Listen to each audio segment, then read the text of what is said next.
Have you ever wondered why some people seem to command attention when they speak while others do not? It's quite fascinating when you think about it. The power of words, when wielded correctly, can be a game changer. The way we speak, the words we choose, and how we deliver them can influence not just how others perceive us, but also our own self-confidence. You see, speaking elegantly and confidently isn't just about impressing others, although it certainly does that. It's about expressing our thoughts and ideas effectively. It's about making a meaningful connection with the person or people we're communicating with. The importance of effective communication cannot be understated. It plays a crucial role in our personal and professional lives. In our personal relationships, it helps us connect on a deeper level, fostering understanding and empathy. It helps us express our feelings and needs clearly, reducing the chances of misunderstandings and conflict. In our professional lives, effective communication can help us stand out. It can make us more persuasive, helping us sell our ideas and influence others. It can help us build strong relationships with colleagues, clients, and superiors.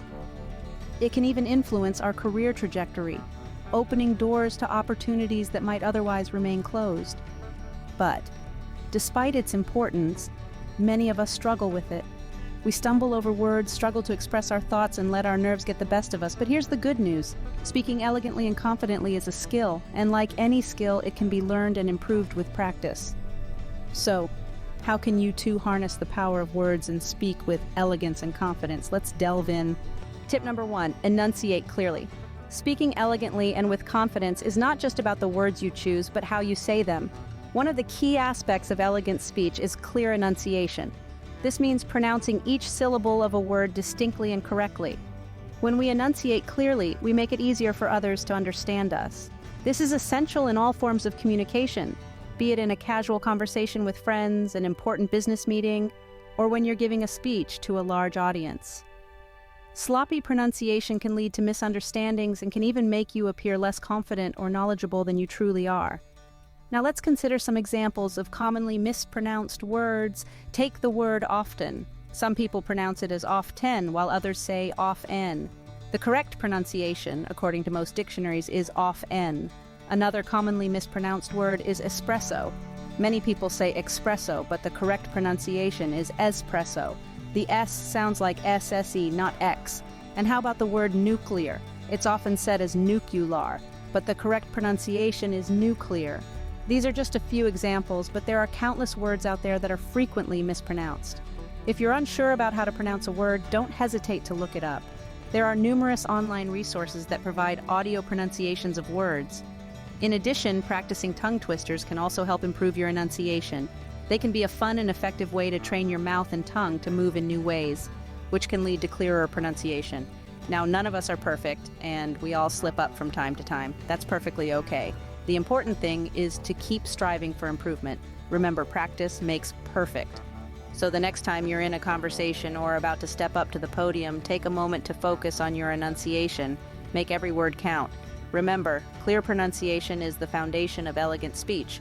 Moving on to tip number 2, expand your vocabulary. Imagine you're an artist with a paintbrush in hand, standing in front of a blank canvas. Each word you know is like a color on your palette. The more colors you have, the more vivid and intricate your painting can be. Similarly, the more words you have at your disposal, the more expressively and effectively you can communicate your thoughts and ideas. A rich vocabulary can make your speech more engaging and sophisticated. It can help you create a specific impression, convey complex ideas, and communicate with precision. It's like having an extensive toolbox. You'll always have the right tool for the job. Let's consider a few examples. Instead of saying I'm happy, you could say I'm ecstatic, or I'm elated. These words not only replace happy, but they also add an extra layer of intensity and emotion to your statement. Or take the word said. It's a common, everyday word that we use all the time, but there are many other words that you can use to replace said, each adding a unique nuance.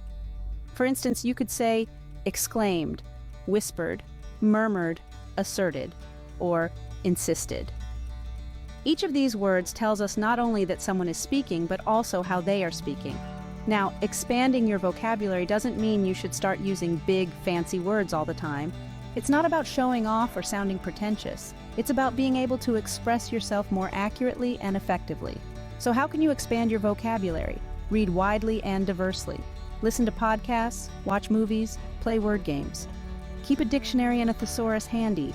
Learn a new word every day and try to use it in a sentence.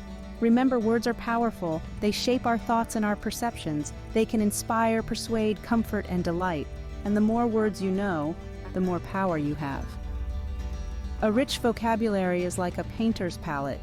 It gives you more options to express your thoughts and ideas. Tip number 3, speak slowly.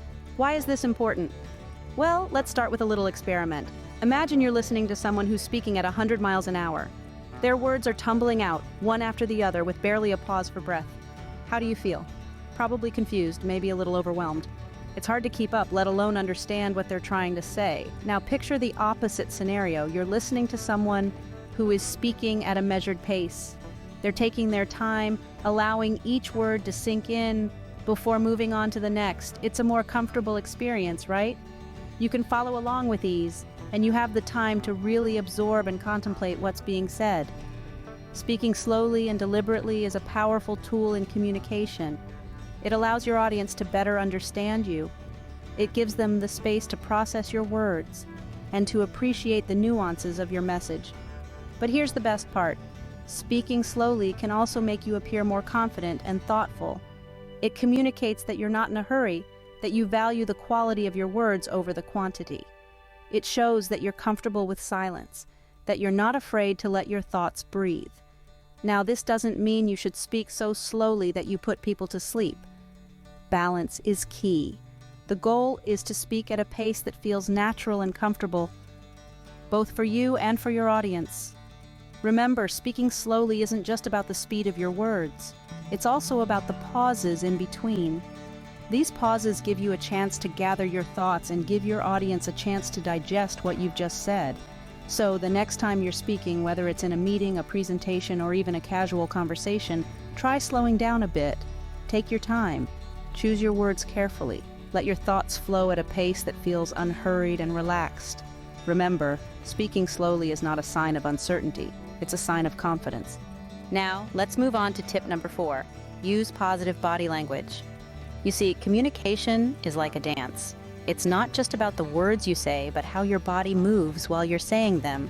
Your body language can amplify your message, or if not aligned with your words, can create confusion. Think about it.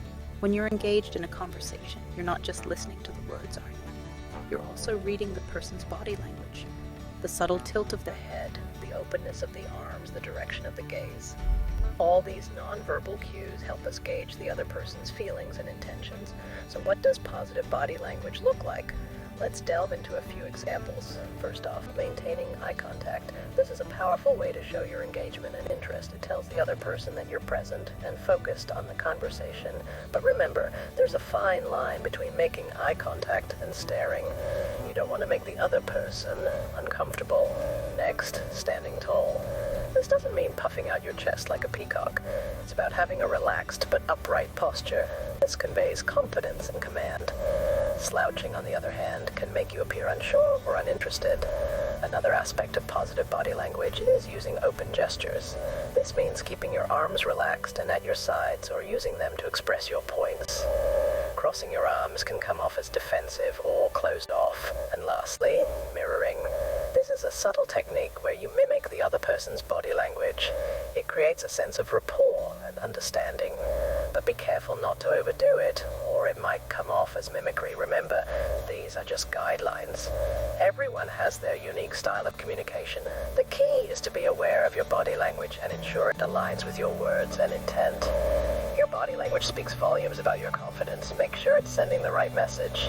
And now, tip number 5, be a good listener. You know, the art of conversation isn't just about how well you speak, it's also about how well you listen. Listening is a skill, and just like any other skill, it requires practice. But why is it so important, you ask? Well, think about it. When you're genuinely listening to someone, you're not just hearing their words, you're understanding their point of view. You're showing them that you value what they have to say, that their thoughts and feelings matter to you. Active listening, which is fully concentrating on, understanding, responding to, and then remembering what's being said, is a powerful tool in your communication arsenal. It's not just about waiting for your turn to speak. It's about engaging with the speaker, showing empathy, and building a connection. Now let's break down how to be a good listener. First, give the speaker your undivided attention. Put away distractions, make eye contact, and show them that you're present in the conversation. Second, show that you're engaged. Nodding, smiling, and using small verbal cues like "uh-huh" or "I see" can go a long way in showing that you're involved in the conversation. Third, provide feedback. Ask questions to clarify points. Paraphrase what they've said to show that you understand, or share your own thoughts and experiences when appropriate. Being a good listener can make you seem more empathetic and understanding. It can help build stronger, more meaningful relationships, both personally and professionally. It can make you a better friend, a better partner, a better leader. So next time you find yourself in a conversation, remember to listen just as much as you speak. And one more thing, just because you're a good listener doesn't mean you have to agree with everything that's being said. It's perfectly okay to have different opinions. What matters is that you respect the other person's viewpoint, even if you don't agree with it. Remember, communication is a two-way street. Listening is just as important as speaking. Moving on to tip number 6, practice public speaking. You've probably heard the proverb, "Practice makes perfect." Nowhere is this truer than in the realm of public speaking. The more you expose yourself to speaking in front of others, the better you get at it. Public speaking provides a platform for you to share your ideas, inspire others, and even influence decisions. It also helps improve your communication skills, enhances your confidence, and builds your credibility. However, public speaking is not all rainbows and butterflies. It can be nerve-wracking, especially if you're not used to it. So, how do you overcome the jitters? Here are a few strategies. First, know your material inside and out. The better you understand what you're talking about, the less likely you are to stumble over your words. Second, practice, practice, and practice some more. Rehearse your speech in front of a mirror, record yourself, and listen back. Or present to a small group of friends or family members. This gives you a chance to work out the kinks and get comfortable with your content. Third, visualize success. Picture yourself delivering a flawless speech. Imagine the applause and the smiles on people's faces. This positive visualization can help reduce anxiety and increase confidence. Fourth, focus on the message, not yourself. Remember, it's not about you, it's about the message you're delivering. Your audience is more interested in what you have to say than how nervous you might be. And finally, embrace the nerves. A little bit of adrenaline can actually enhance your performance, making you more alert and focused. Remember, nobody expects you to be perfect, they just want you to be interesting. So don't stress too much about the small stuff. Focus on delivering a clear and compelling message, and the rest will follow. Public speaking is a skill that can be honed with practice. Don't shy away from opportunities to speak in public. Now let's talk about tip number 7, be authentic. Authenticity, my dear friends, is one of the most potent tools in your communication arsenal. It's the secret ingredient that adds depth to your words, making them more engaging and relatable. It's the essence of you, unfiltered and unadulterated, expressed through your speech. It's the ability to be true to yourself and let that truth shine through when you speak. Imagine a conversation without authenticity. Sounds robotic, doesn't it? That's because authenticity is what adds the human touch to communication. It's what makes your words resonate with others. Without it, your words might as well be generated by an artificial intelligence. Authenticity is what sets you apart from the crowd. It's what makes you unique. It's what makes you, you. Being genuine doesn't mean baring your soul every time you speak.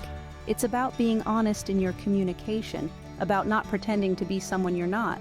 It's about expressing your thoughts and feelings in a way that is true to who you are. It's about being comfortable in your skin and letting that comfort radiate through your words. Authenticity in communication is a reflection of your self-awareness. It shows that you understand and accept yourself for who you are. It shows that you're not afraid to let your true self shine through. It's a sign of confidence, of self-assuredness. And believe me, nothing is more attractive than a person who is comfortable being themselves. Remember, people are drawn to authenticity. They can sense when you're being genuine, and they appreciate it. It makes you more relatable, more approachable. It makes your words more impactful. It makes you a better communicator. So the next time you're about to speak, take a moment to check in with yourself. Ask yourself, am I being true to myself? Am I expressing my thoughts and feelings honestly? Am I being authentic? In the end, it all boils down to this. Authenticity is the key to connecting with your audience on a deeper level.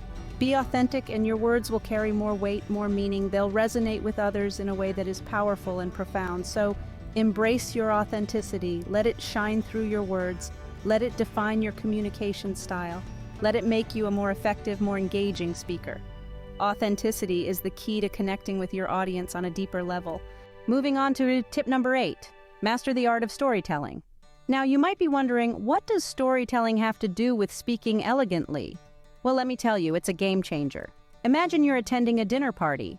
The lighting is soft, the food is exquisite, and the conversation is flowing. Now imagine one person starts to tell a story. The room falls silent, everyone's eyes are glued to the storyteller. They weave a tale of adventure, of love, of triumph and defeat. The listeners are transported, living the story as it unfolds. That, my friends, is the power of storytelling. Stories captivate. They engage our emotions, stimulate our imagination, and hold our attention like nothing else. In a world dominated by data and facts, storytelling brings a breath of fresh air. It humanizes your speech, making it relatable and memorable. Consider this. Would you rather listen to a dry presentation filled with statistics and graphs, or a compelling narrative that paints a vivid picture in your mind? Most of us would choose the latter. That's because we are hardwired to respond to stories. They resonate with us on a deeply emotional level. But how do you incorporate storytelling into your speech? Start by looking for personal experiences that tie into your topic. Use descriptive language to set the scene and build tension. Create a compelling narrative arc with a clear beginning, middle, and end. And most importantly, make sure your story has a point. It should serve to illustrate or underscore the message you're trying to convey. Remember, a story doesn't have to be grand or dramatic to be effective. It just needs to be genuine and engaging. So the next time you're preparing a speech or presentation, think about how you can weave a story into your narrative. You'll be surprised at how much more engaging and memorable your speech becomes. Stories are a powerful tool in communication. Use them to your advantage. Now let's discuss tip number 9. Be mindful of your tone. This is a crucial aspect of eloquent speaking that often goes overlooked. The tone of your voice can convey a multitude of emotions and attitudes. It's not just about what you say, but how you say it. A monotone voice can make even the most exciting stories sound dull, while a lively, expressive tone can make the most mundane details seem fascinating. By varying your tone, you can add depth and emotion to your speech, making it more engaging and compelling. Think about it, when we read a text message, we often misinterpret the sender's tone, right? That's because tone carries a significant part of our message's meaning. So, in face-to-face communication, the right tone can reinforce your message, while the wrong one can sabotage it. Remember, the tone is the music of speech. It sings your words. Your tone can make or break your speech. Use it wisely. And finally, tip number 10. Always be prepared. Just like a successful chef, a confident speaker knows that the secret ingredient is preparation. It's the backbone of eloquent communication, the stepping stone that paves the way for a captivating delivery. When you're prepared, you're not just ready to speak, you're ready to captivate. To prepare, take time to understand your topic inside and out. Research, analyze, and digest the information until it becomes a part of you. But don't stop there. Practice your delivery, your tone, your gestures. Rehearse in front of a mirror. Record yourself. Seek feedback. Remember, the goal isn't perfection, but familiarity. Next, anticipate your audience's questions and reactions. This will help you adapt your speech and maintain a fluid conversation. It's not about having a script, but about knowing your material so well that you can improvise and adapt. Preparation is the key to confident and elegant speech. So there you have it, 10 tips to help you speak with elegance and confidence. Over the past 20 minutes, we've explored the power of words and how to wield them with grace. We started with the importance of enunciation, of pronouncing each syllable clearly to ensure your message is understood. Next, we delved into the vast world of vocabulary, encouraging you to expand your word bank, not just for the sake of impressing others, but to express your thoughts and emotions accurately and richly. We then explored the art of speaking slowly to give your words weight, and to give your listeners time to absorb your message. We also discussed the significance of positive body language, how it can reinforce your words and make your communication more effective. Being a good listener was our fifth tip, reminding you that communication is a two-way street and that listening is just as important as speaking. We followed this with the importance of practicing public speaking to grow comfortable with expressing yourself in front of a crowd. Authenticity was our seventh tip. Being true to yourself and your values in your speech helps build trust and connection with your listeners. We then explored the art of storytelling, a powerful tool that can make your communication more engaging and memorable. Our ninth tip was about being mindful of your tone, how it can completely change the meaning of your words, and how to use it to your advantage. Finally, we emphasized the importance of always being prepared, of knowing your subject matter inside and out to speak about it with confidence. Now it's your turn. Practice these tips, implement them in your everyday communication, and observe the transformation in your interactions. Remember, speaking elegantly and confidently is a skill that can be developed with practice. So start today and watch how it transforms your life.